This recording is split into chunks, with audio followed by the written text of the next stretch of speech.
Hey, all you sassy preppers, Merry Christmas, Happy Holidays. Today I'm going to be taking you into the kitchen and I'm going to be making a steak rub out of several spices. And it came from a book that is a meals in a jar type of thing.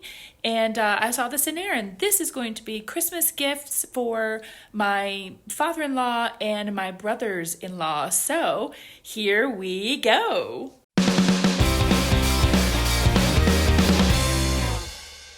So here is the book.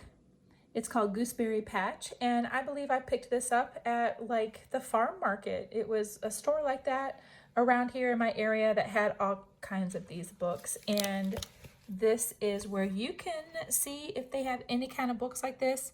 You can order it here, gooseberrypatch.com. Look how long I've had this book, you guys.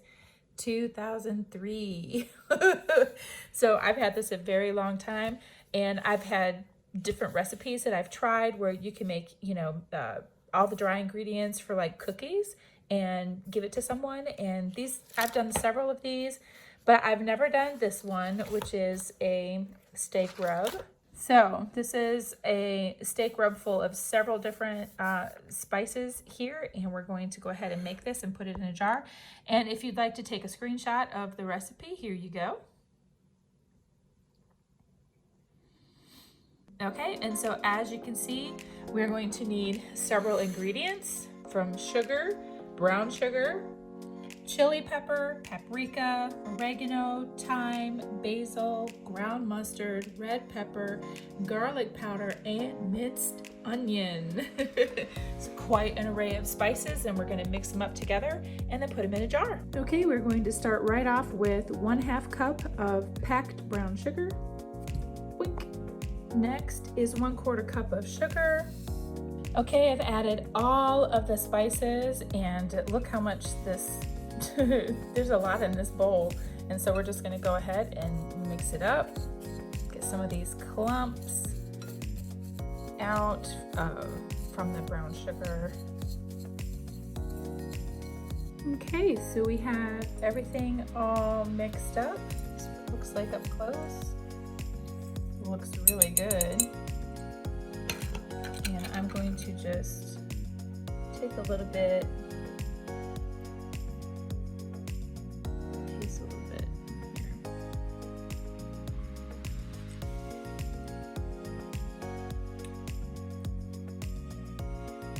Oh, that's really good, y'all. There's a little bit of sweet, a little bit of kick. That's gonna be really good. So now I have gotten a pint-sized mason jar and a funnel, and we're going to pour all of this in there. The recipe says it makes 1.5 cups, so that should fit in here real nice. Okay, so I changed my mind. I have this big jar, and I still have some left over, and I could go all the way up to the top for sure.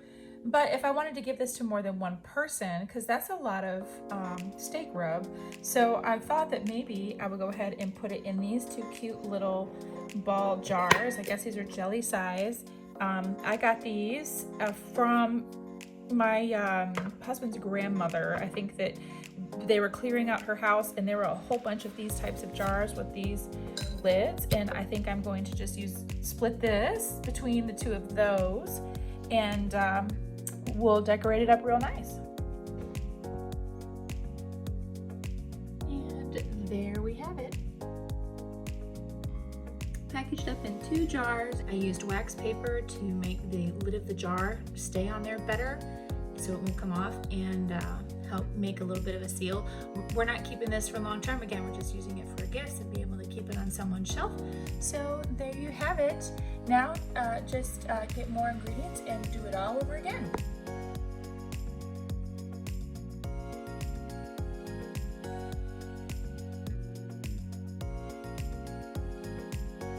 So what'd you think about that steak rub? I think it's pretty cool, and I made the mix 2 times 2 batches, and I got those 5 jars, and I made them into little Christmas presents.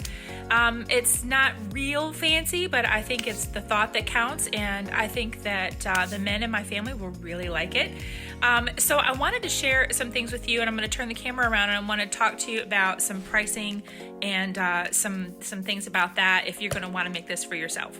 Okay, the best way I could do this was to actually find the price for the bottle. So you see the prices here.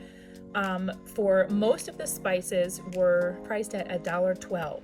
And that's for the Great Value brand, y'all. Those spices used to be 98 cents. They used to be under $1, and now they're $1.12. That's 14% increase, and that could have been within this year, because I know the last time I bought something, I did not pay over $1 for it. So, and then there was dry mustard was Walmart's brand. That was the only one they had at $2.24. And the cayenne pepper, they had a Walmart brand, but the actual brand that I selected was Badina. It starts with a B, Badina. But anyway, that was cheaper, almost by, I don't know, by 50, 60 cents cheaper. So these are the prices for the bottle. Now, I don't know how to price them out, because they don't have a serving size on it. You know, they don't have like per teaspoon or half a teaspoon or whatever. So I don't know how to really price out a tablespoon of, you know, paprika. I really don't. However, the sugar is priced per the measurement. So a half a cup of brown sugar costs 34 cents. A quarter cup of sugar costs 17 cents. So that was pretty much about 1 penny a tablespoon, or a teaspoon, sorry. Am I confusing anybody yet? Your initial investment, if you don't have any of these spices, your initial investment, I think I totaled it to be about $12 just for spices. And then, you know, and then how much you want to make. So the recipe does make 1.5 cups. I also doubled it. I used small jelly jars, you know, I used those, and I don't know, just try to get creative in how you want to package it. So I like the jars that they have here. Aren't those cute? Too bad I can't find those anywhere. But anyway, that's what it was. And if you guys make this, let me know how you like it, because I think it is absolutely great. I'm really looking forward to seeing how everybody else likes it. So I think this is a great gift, and also gifts like this. You know, the gifts in a jar. If you can find any of these books anywhere, and then just use it for your preparedness, your prepping pantries and things like that, to be able to keep like soup mixes and other things, you know, like spices, rubs, that kind of thing. And but especially the soup mixes goes a long way, and that will just be one other way of you being able to store food on your shelves and be able to have some variety and have a pre-made soup mix all ready for you. So anyway, let me know what you think. Like, comment, subscribe, share, all the good stuff, all the good YouTube stuff. And y'all, I will catch you in the next video. Stay sassy, but keep it classy.